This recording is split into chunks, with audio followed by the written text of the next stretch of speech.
All right, so we just calculated dy dx with this simple function y equals x squared at the point where x equals 5 to determine that the slope there is 10.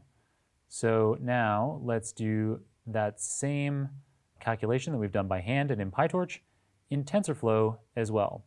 So first we import the TensorFlow library, and just as we did in PyTorch, we start off by creating a TensorFlow tensor that contains the scalar value 5.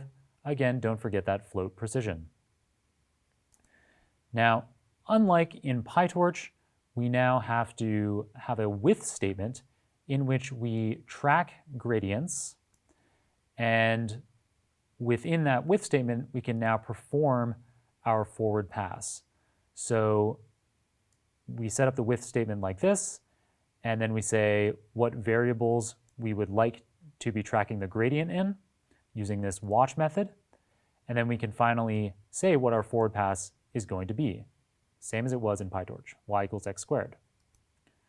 So we can carry that out, and then finally use the gradient method, passing in the particular variables that we would like to calculate the gradient on. So in this case, it's y given x, and that will print out for us that the slope is 10, exactly the same as we got in PyTorch and by hand.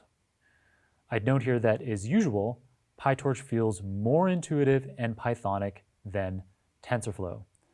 So going forward, we're going to tackle a regression problem. I'm going to go back to the slides and explain some detail of what we're going to be doing there, exactly what our forward pass is, and then how we're going to apply the automatic differentiation to that forward pass. But we're going to be using PyTorch because it has become my favorite automatic differentiation library.